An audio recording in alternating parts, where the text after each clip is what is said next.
Hey, welcome to the Citizen Mike Show. Thanks for tuning in. We do appreciate it. My name is Mike Berdinsky. Somewhere on that split screen is Christopher K. Shortell. Chris, a lot of politics going on this week, but I wanted to start out with a bit of information. I don't know if you've heard about it, but Barbara Thompson retiring from town clerk. Have you picked up on that? What do you know?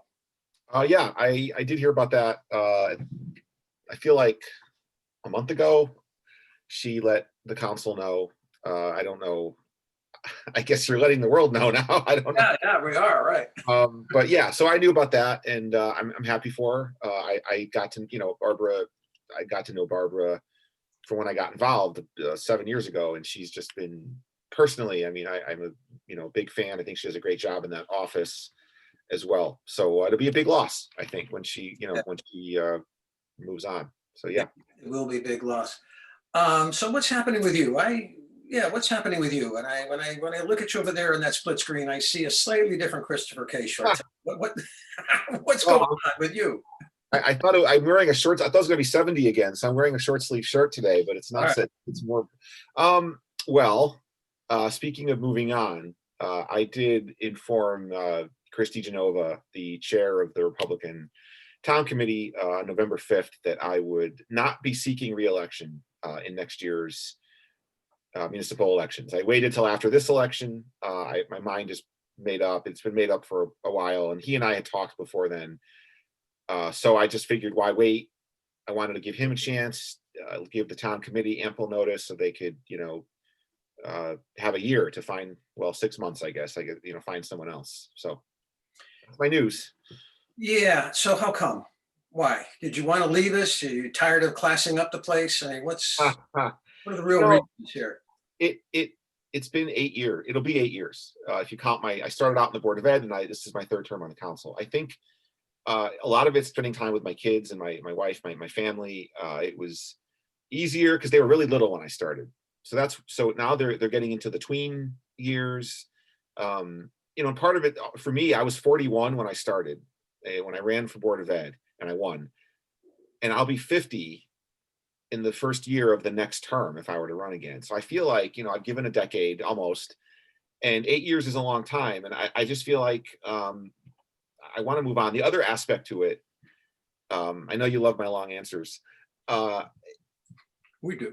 I evolved, I think, as a counselor. I think when I got on the council, I was more of a mill rate guardian, and it was kind of like easy to just not be an activist. And I think what's happened to me in my tenure is I've morphed into more of an activist counselor, which is fine. I'm happy I'm proud of some of what I've done. I stand by it. I stand by a lot of the stuff, all the stuff, but I'm not good at compartmentalizing. And so what I mean by that is it'll be a Saturday. I'll be out hiking with the boys, but in my head, I'm chewing over some vote, either that just happened or that's going to happen. And it was happening a lot more this year. I was able earlier on. I just kind of didn't let stuff get to me, or didn't try not to think about it.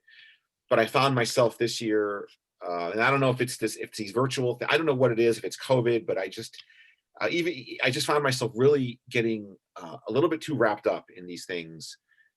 In a lot of the time, I wasn't even doing it. I wasn't even at a council meeting. So I feel like it's time just to step back. And I'm a believer. I'm not a believer in term limits. I'm a believer in consecutive term limits, if there's such a thing. So I think I'm happy enough to just step back, and there's plenty of people who would be more qualified than me to step in. Well, am I hearing a little burnout factor, or Yeah, I think so. I do. I think so. And I think, and I think you can maybe, you were on the council, obviously. I think it,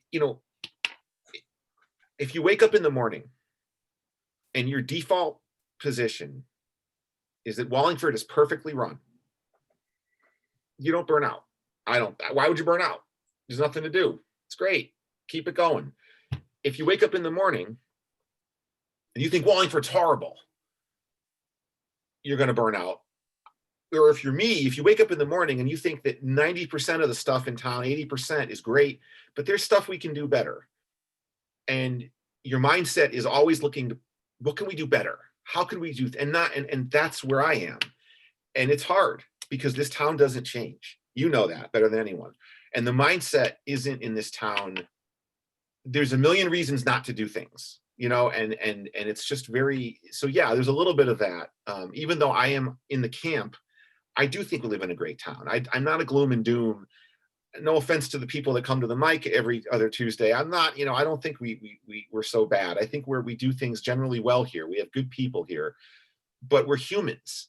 We're imperfect. We're imperfect beings, and we could do better. And I don't know that spirit of always examining what you're doing and then looking to do it better, that I have to do it at work, in my job, my day job, and most everyone else does too.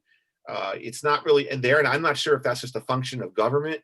Government doesn't lend itself to that, or if I don't know what it is. I'm not blaming anyone, but it gets tiring to fight that on every single thing that you want to suggest. That's just, so yeah. Amen, brother. Let's change the subject a little bit and talk about the election or the contest between Jim Jinx and Craig Fishbein. As we produce this episode of the Citizen Mike Show, they're in the midst of a recount. Yep. So we don't know exactly what's going to happen, but I think we both know it's going to be very razor thin close, no matter who comes out on top. The published reports indicate that Craig Fishbein may have a 21 vote advantage before the recount, but the recount could switch things around. My general question, or my question to you is, what's the significance, if any, in your view, of a very close vote for Craig Fishbein? If not for the snafu, I would say, oh, it's not good. But if you look at the progression, it's this roller coaster. He didn't have an opponent. He was cruising to an uncontested third term. He had the retweet that was bad. That brought out an opponent who arguably was his most qualified, and I don't want to say most qualified, but most significant opponent, an elected official in another town in Cheshire, a fellow town councilor. So out of nowhere, and so then of course we have the whole summer, we have everything going on. They're throwing not just the tweet, but everything at Craig. And then it looks like Craig lost by 400 or 500 votes. And you think, yeah, everything kind of caught up to him. And then you have this flip. I don't know, it's not really a flip, but this correction. So politically, I think it's less damaging than it would have been if not for the correction. I think that it's like, wow, he actually did do okay. And I think in the context of, we didn't have really a blue wave nationally. We did have a blue wave in Connecticut. And it was interesting because you and I talked about Ciccarella being kind of the only person locally who survived the blue wave, predominantly because his district is so conservative. And it was really telling that, wow, Ciccarella survived in roughly the same geography that Craig got beat in by 400 or 500 votes. And now you find out, no, that's not true. Craig survived too. So I don't view it as politically damaging as it would have been otherwise, given everything that's happened. I think it's a win. You'd rather be winning than losing. He's going to go back. Now, again, the recount may change things. I don't know how this works. Machines may read. I don't even know. And I've read that recounts do change votes. We've seen it. Does one machine read a ballot differently than another? All you need is 11 votes to switch. But no, if it stands, I don't think it's damaging. I know you don't agree. I'm going to get to that in a minute.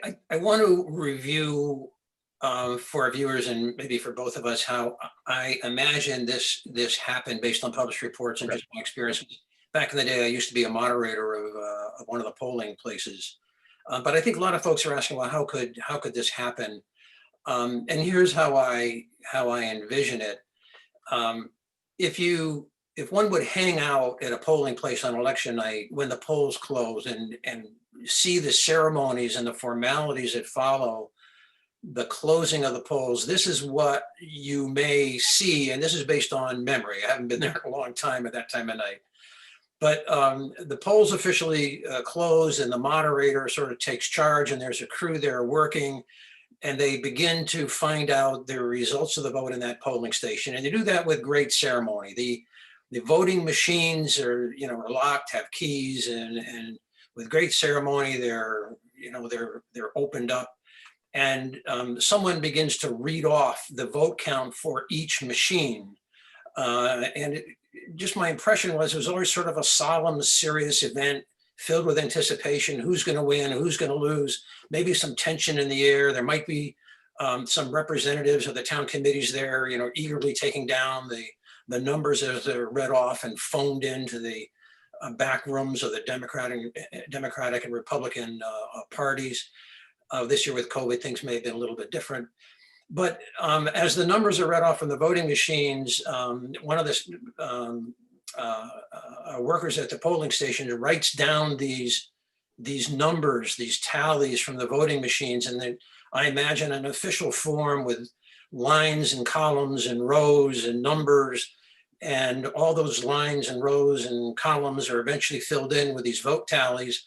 And then those have to get to the town clerk somehow. And it used to be, I think it still is, that these are hand carried by the moderator or moderator's representative from each polling place, and they crowd the town clerk's office at, I don't know, 8:45, 9 o'clock, 9, whatever the time is.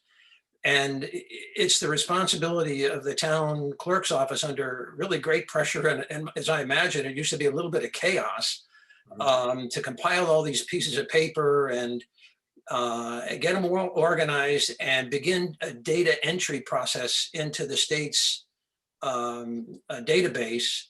And it looks like in the case of the Craig Fishbein Jim Jinx contest, whoever was entering the data amid all the pressure and the confusion, that person's eye did not fall on some numbers that were there, which was the the machine count totals from District 7, which is the old Yalesville School, the Mary Fritz School.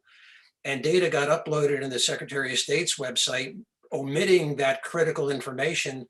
And it looks like both sides of the campaign relied upon not their own numbers that they were given, but what appeared in the Secretary of State's database. And that led to a misunderstanding that lasted, I think, Tuesday night, election night, through maybe the weekend. I'm not sure. Fill in where give me your understanding, the extent that I may have botched it here. I don't think you did. I think there's a couple of key points there. The first one being that it is crazy that neither campaign caught it. Because you're right. I've only been involved really in the council, where you're right. The people are running numbers to both headquarters, and we have, spreadsheets and they're entering in the totals. So it's odd to me that somehow this slipped by, and Craig can spot a typo in a labor contract from 100 yards away. So I don't know. There is an irony here that I believe the reporting in the paper from Lauren DeCoris was that it was a Democrat town committee member who spotted the mistake, who probably, I don't know if it was Larry Morgenstein spotted it, but he ended up calling Barbara. I wonder if they're kicking themselves now. Next time, don't look at the numbers. Just let it go, let it ride. But like, if they don't spot it, think about this. What would happen? What happens if what happens if they're like, all right, the holidays are here, we'll regroup in January. And we'll look at the numbers in January as we prep for the next. And that, what if they're sitting down in January, and then they find it? Now Jinx is already sworn in. I mean, it's, what a mess. Yeah, it's crazy. Yeah, what a mess. Crazy. Well, this particular election got statewide attention, and I don't want to pretend that it did not get statewide attention. Craig Fishbein in Wallingford and in Cheshire was a controversial guy, regardless of how the election eventually turns out. And some of the things that he did, again, got national attention, and I'm sorry, statewide attention, and I'm referring now really to the Hartford Courant, but also reporting in the Connecticut Mirror and the Record Journal. And I'm borrowing here a little bit from a column that Kevin Rennie wrote for the Hartford Courant on Sunday, November 8th. Kevin Rennie is a former Republican state senator who has a regular column in the Courant. Just reading a little bit from his column, and this was when Kevin Rennie thought Craig Fishbein had lost. This is when it was thought Jim Jinx, the Democrat, had won. Kevin Rennie writes, one Republican legislator's bizarre odyssey over the past 5 months provided a jarring display of where his party is where his party is heading. State Representative Craig Fishbein, Republican Wallingford, was running for re-election unopposed, rare for a Connecticut Republican, until he used his social media account to share a racist thought in June. In the uproar that followed, a Democrat got on the ballot and quickly organized a campaign. That was Jim Jinx. Fishbein, a lawyer, spent several weeks in state court this fall seeking to defeat the requirement that students wear masks in public schools. America makes plenty of room for contrarians, but in a health crisis will erode tolerance for the fringe. Wallingford reminded us of their sensible nature when they defeated Fishbein on Tuesday. It concludes this way. Kevin Rennie concludes this way: as a party shrinks, and he's referring to the Republican Party in Connecticut. Nationally, that's not true necessarily. As a party shrinks in Connecticut, there's more room for the bazaar to fill. If Candelora and Kelly are going to attract candidates who can win seats from Democrats, their first task will be to confront the madness within their ranks. That gives a flavor of the controversy that Craig Fishbein generated with his candidacy, and lo and behold, Wallingford is a town that reelected him. Before we move on, your final thoughts on what I just read. Where is he from? I'm sorry, you said he's a former Republican rep from. He's a former state senator, and I do not know the district that he. Well, no. Okay, what I was going to say is I think that well, obviously the subsequent events proved him wrong, but I think I see his point that I think you do have. I'll just tell a very quick story that illustrates, I think, the divide maybe in the Republicans in Connecticut. Sort of when I first got involved, I think I started going to town committee meetings in 2014, which was the year the first time I think Dan Malloy was running. Maybe that makes sense. I'm trying to do the math. That may not be right. The second time Dan Malloy was running, I think Rel stopped 2010. And I think on the Republican side, there was this guy McKinney from Fairfield County. And he came to the town committee. Now I was like, I was blown away. Wow, this guy's running for governor. He's coming to town. I didn't know that's what they do. They go to all the town committees. And I thought he was great. He was articulate. I thought he made a lot of sense. I was like, wow, this guy's going to beat Dan Malloy. I like this guy. Then I found out, oh, no, he was against the gun bill this after Sandy Hook. He was for the gun. He voted for whatever they passed after Sandy Hook. And that ended up sinking his candidacy. And I think some other guy, Visconti, someone else ran on as a third party on that platform. And Malloy ended up squeaking by. And we ran, I think, Stefanowski the first time. Was it Stefanowski? No, it was the other guy, the boring guy. I don't remember his name. But it's slipping my mind. Yeah, but we ran, Tom Foley. Is that who it was? Yeah. And I remember, again, getting into arguments with my new friends, and I'm new, but I don't follow the state. I'm not wired in, but I'm like, McKinney to me was the guy. I'm like, wow, this guy has presence, and that on that gun issue, he got sunk by that gun issue. And I to this day, I will go to my grave believing that he would have won. He would have beaten Malloy, and Malloy was hated, and the only reason Malloy won 2 terms was because we put up crappy candidates against him. So to your point about finding candidates and the guy that wrote the article in terms of who you find, I think you're right. I think it was guns then. You have to, I'm not saying this about Craig, but I think in general it's a fair point that they have to be careful, especially you're going to find anti-vaxxers, or who are you going to find to fill these spots? I think now in Craig's defense, Craig is viewed, I think, in Wallingford differently, in the sense that I don't think it's a fringe vote that puts him in. I really don't. I think he gets a lot of independent votes. I think people like his style. I think he's direct and he's not afraid to challenge things. I understand all the baggage, but I just think I don't view him solely as some fringe guy who gets fringe votes and that's why he wins. So I'm going to grab the last word on this. I'm just not sure how many voters are aware of some of the positions Craig has taken. I don't know how many voters, get the Record Journal and read the stories, or read the Hartford Courant, or read the Connecticut Mirror, or aware of some of this. Anecdotally, I meet voters, I'm going to say on the street. Some are quite well informed, but some are not. And I will mention to them, well, Craig's tweet or retweet, as if they know what I'm referring to, and they don't. And I have to say, well, this is what happened.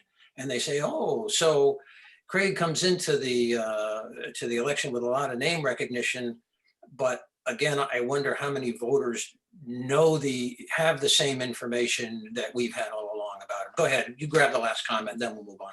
I agree and I disagree, because I agree in the sense that we not you and I, but some of my friends and I joke in Wallingford, 100 people pay attention in Wallingford. There's 100 people out there who can name all 9 counselors and different votes, and outside of that, it's all your name. That's too many. 100 is way too many. But on the flip side, this is not a Democrat, or both sides do it. Every losing campaign's first excuse is we didn't get our message out.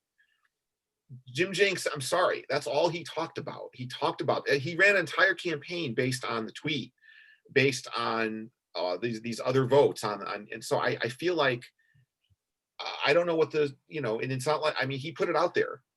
I saw mailers. He talked about it. He talked about it at the candidate forum. So this was the reason. Okay. So I don't know. Is it they're not paying attention, or is it people do pay attention? I'm going to accept your verdict that Wallingford is the town that reelected Craig Fishbein, and they should be and they should be, proud and satisfied and grateful and all that stuff. Let's change the subject. Okay. So you had a town council meeting on Tuesday night. Yes. And one of the items that came up was an initiative that you championed, worked very hard on, I think tried to build a consensus, and it had to do with, might seem to be a fairly dry and arcane amendment to an existing ordinance dealing with a capital non-recurring fund. Let me just set the table, another comment or two.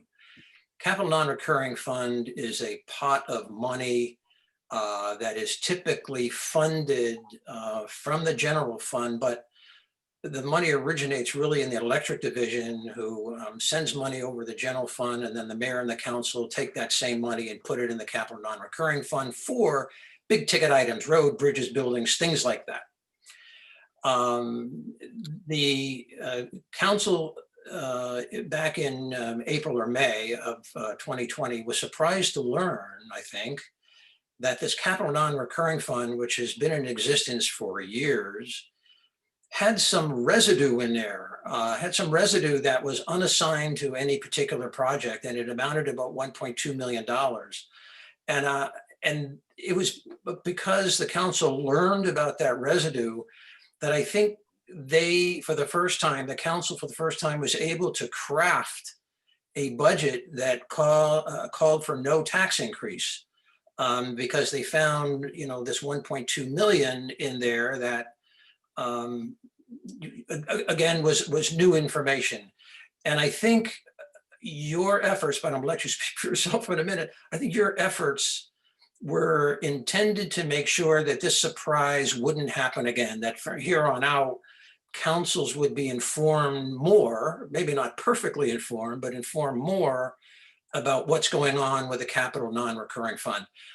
So far, was that a fair description of sort of the background? And then I'll let you take it from here. Yes.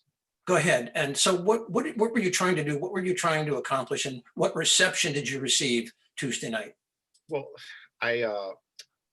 it came about because we asked, like you said, with the budget cycle, Craig Fishbein and I separately asked these questions, and that we got the answer about the 1.2 million. That's in there because projects don't always cost, they don't always cost what they are allocated, budgeted for. So that's where the money came. I don't want people to think that it was, the money aggregated over 50 years. And I think since the town went to this form of government in the 60s. But if an improvement to Pregman Park was slotted for $200,000 and it cost $190,000, that 10 grand just sits there. And by state statute, it can't go to anything. It has to sit in the account. So just that's what that money was.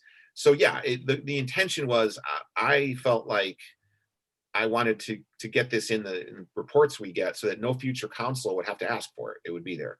The reception, floated this, I brought it up in August at the ordinance committee. Reception was positive.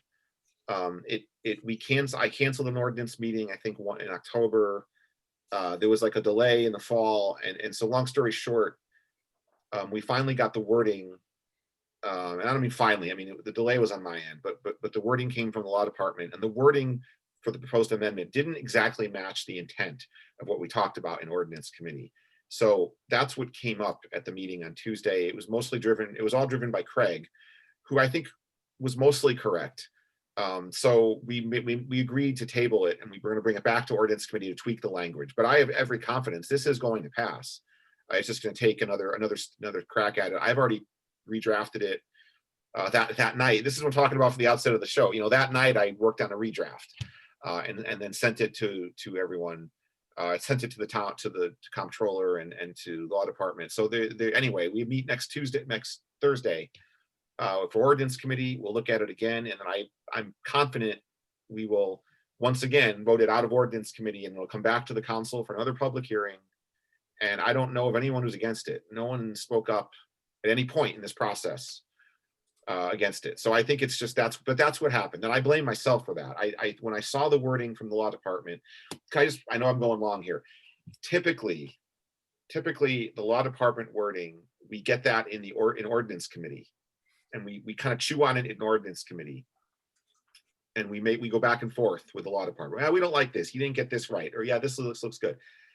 I got the wording and I didn't bring it back. I thought it was good enough. I said, this isn't great, but I liked it enough that I made the decision on my own as chair to push it to the council already. And that was where I made the mistake. I should have taken the language that we got from the law department, and I should have brought it back to ordinance committee one more time, but I got impatient. So really so Craig would have still picked it apart, but he would have picked it apart in ordinance committee versus where we did. So that's really what happened. But it's gonna pass. I have no doubt about that. So I want to get back to the context a little bit, because it's important to identify the problem that you're trying to mitigate. I don't think you're solving it, but I think you're trying to mitigate it. Yeah, transparency. What's that? Transparency. Yeah, just transparency. So in the past, and right up to the present time, the town council gets monthly financial reports, quite involved, but the 5 or 6 pages that concern our discussion that we're having now lists these capital projects that exist in the capital non-recurring fund, and they date back many, many, many years. They can date back as far as 2000 and I believe 2010. And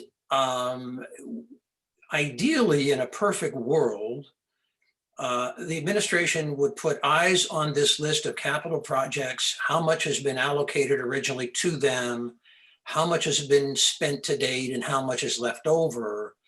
And ideally, the administration would take a look at an old project and say, oh yeah, that's complete. Let's take this down. Let's close this out. Let's take the leftover money after the project is completed. There's usually some money left over.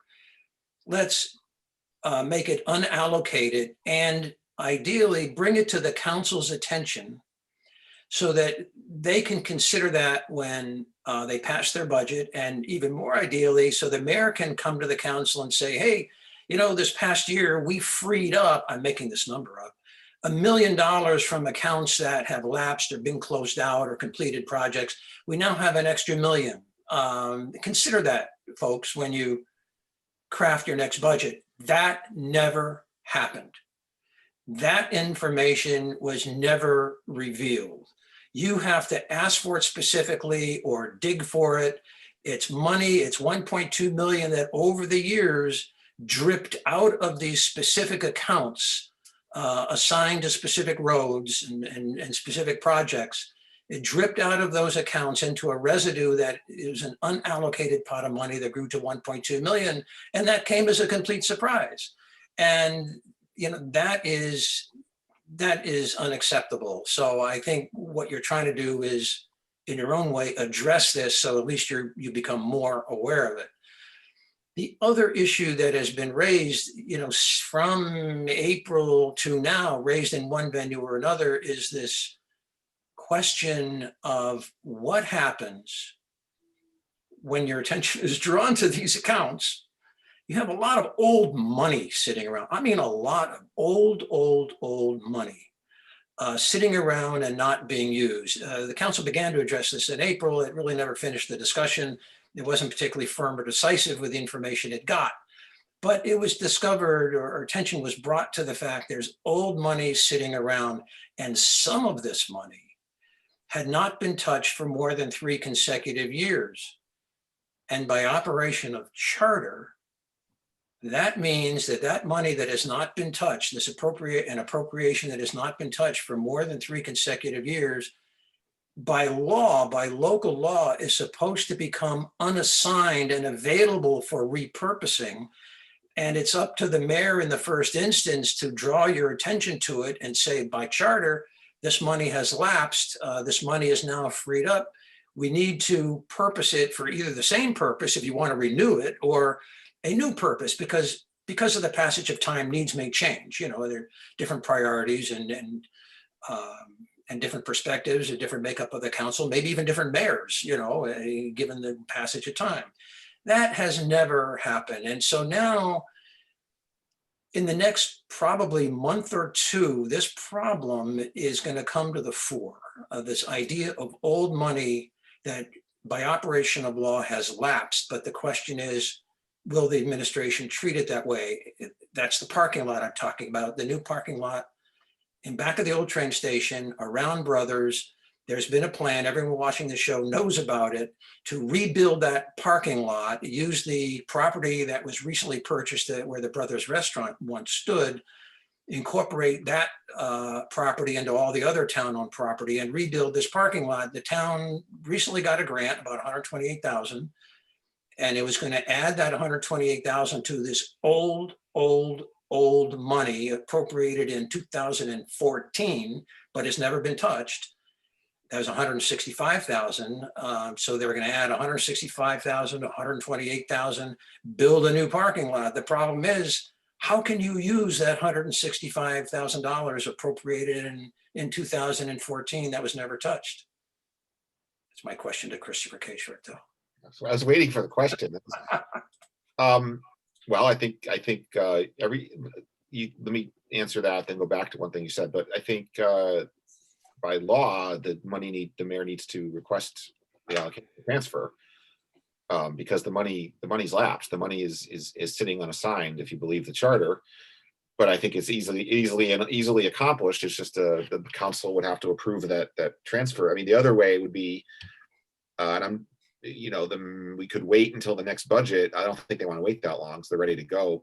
He could put it in he could reallocate it from the next year's pilot, from the incoming pilot payment, and put it in the list. He could do that. The problem is then you can't do it before July 1.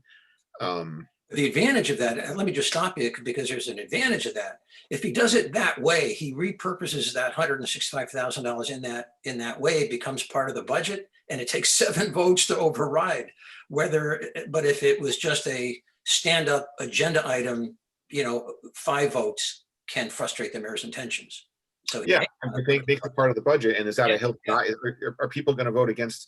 Yeah, in a weird way, I think it would be here we are. I hope he's watching the show, because it would guard against the council messing with his formula. Because I think it would throw a grenade. You would never cobble together a 7. You're right. You would, with that parking, there are going to be councilors who are going to die on that hill. No pun intended. Well, it's not a hill; it's flat. But they don't. If they don't want the parking lot, they're not going to vote for any budget, even if we tinkered with it, got it down to another 0. But we would have left that in. So in a way, that would be brilliant if you just waited till then. One distinction: there is a debate. So let's just clarify for everyone. What the charter says is, again, in every budget, the mayor lists projects, and if the money, within 3 years, if no money is spent, that money, if we're reading the charter correctly, lapses. Meaning it stays in the account, just goes into unassigned, has to be reassigned.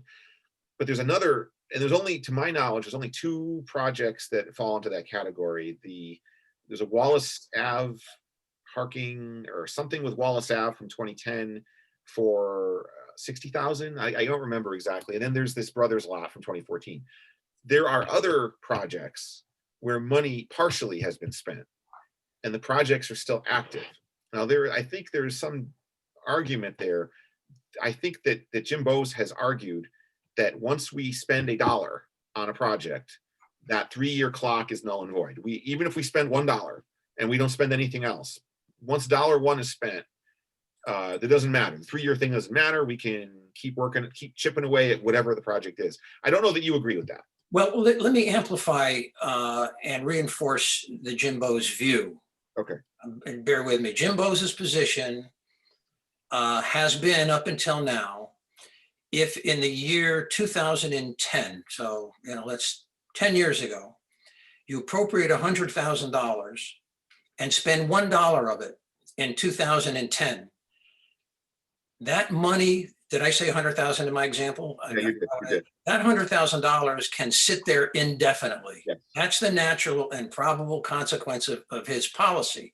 And that's kind of what happened in many, many accounts. So you have this old buildup of money. They spent a little bit.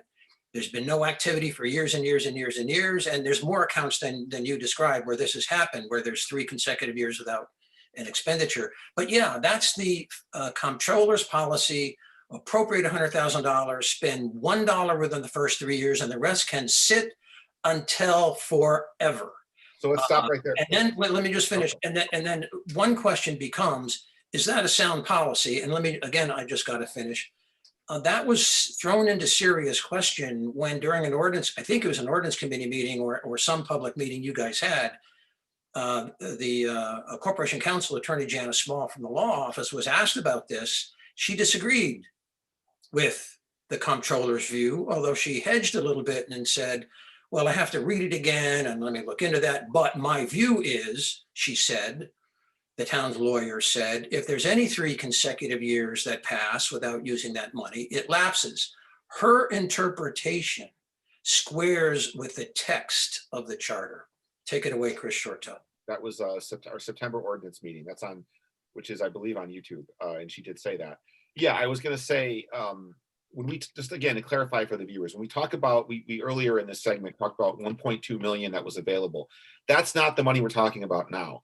So there is more. There's 2 or 3 million more of partially half spent projects that's just sitting there. That's even beyond the 1.2 is just unassigned. That's the other issue. Yeah. I just want to clarify that there's a lot, and I think that if you read. We've had a lot of discussion in the national news earlier in the fall about originalism and the Constitution. Well, I mean, if you read the charter, I guess this could be everyone's homework assignment. Did the people who wrote the charter in the 60s intend for this account to be a savings account? Or did they intend this account to tackle big ticket projects and spend the money and make improvements for the town? Did they? That's really the question. Because I don't know how you put in that 3-year language and no subsequent. I think it was in there for the. Let me stop. I don't think any charter revision committee put that in there. I could be wrong on that. I'm not aware of any. I'm not aware. I'm assuming it was in there from the early 60s, but certainly no. The last few charter revisions, the one we just had in 17, the one we had in. There was one before that. Wasn't dealt with. Wasn't. They haven't touched. They didn't go after that. Neither side went after that. Was not. So anyway. What's the intention of this account? Is that the intent to have money sit there? And I think it's the board, same as the Board of Ed, the 2% account. They can't spend it fast enough. Yeah. So the issue that we've been raising is just one of the problems with the management of the cap and non-recurring. The other issue is for another episode. Yep. My overall view of it is the cap and non-recurring account for several reasons has been horribly mismanaged and it's costing the taxpayers money. We've tackled maybe 40% of it tonight. We've introduced the issue, but there's another angle. There's another problem. I shouldn't say angle, another problem for another episode. Yeah, go ahead. A counter argument would be fine. This money's sitting there. But you could use the 1.2 million. You could put that toward the community pool, or you could put it toward if they want to build a new police station, or if they want to build a new fire station, I don't know, you could put it, that's the counter argument to that it's sitting there, that it is actually a buffer to bring down what you have to bond.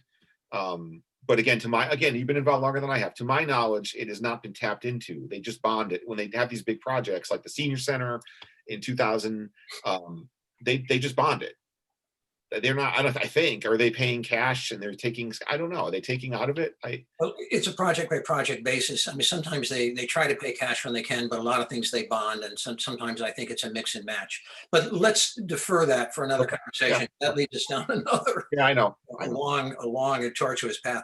So just to conclude this thread about the parking lot and the charter requiring a lapsing of money after 3 years, if the parking lot is funded using this old money without a repurposing by the mayor and the council, it's a charter violation.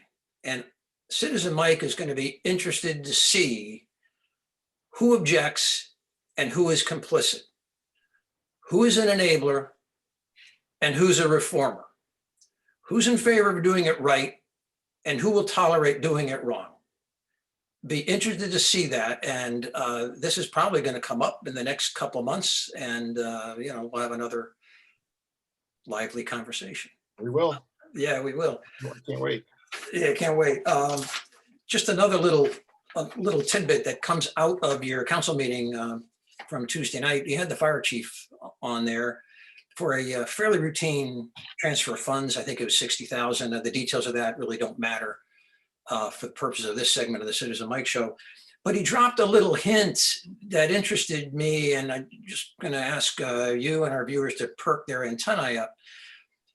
He said that the fire department might be coming back to the council to cover shortages in the fire department budget. I tried to make a little short transcript of one of the comments that the fire chief made, and it had to do with financial impacts. He says, we have a lot of other impacts, and yes, we will be back for shortages.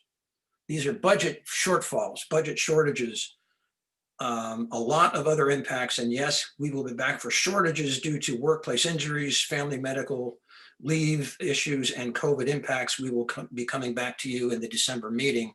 So let's just see the order of magnitude of those, and probably we'll have some comments on it. Your thoughts on that? And if not, we'll sign off another episode of the Citizen Mike Show. What do you think? Very quickly. Yeah, absolutely. I don't know that it was routine, that what he came for the other night, in the sense that he was coming for a $60,000 transfer from regular salaries to overtime. Their overtime budget was 104,000. So that to me wasn't routine. I'm not objecting to it, and I thought he explained it in terms of they needed more. They need more money to pay EMTs overtime based on how the shifts work out, and that was something they didn't, I guess, calculate correctly or something when they first budgeted, which is fine. I mean, it's fine. And they always run a little extra in the salary line because of open positions. So I was fine with everything he said, but I wouldn't call it, I don't think it's routine when any department head comes and asks for essentially 60% of their budget for one line item 4 months into the year. So I want to be careful there. I think we all approved it, but, and yeah, we'll see. He did allude to the fact he may come back. He will come back for this other stuff. So we'll see what happens. Yeah. Let's make that the final word. Thanks, Chris, for another scintillating episode of the Citizen Mike Show. Thanks everyone for tuning in. We do appreciate it. We try to produce these shows in time to get them up on YouTube on Thursday night. WPAA tries to get these broadcast on the WPAA TV channel on Thursday, Friday, Monday, Tuesday, and Wednesdays at 9 at night. Thanks for WPAA for doing that. And thanks everyone for watching. Chris, see you next time. Good night, everybody.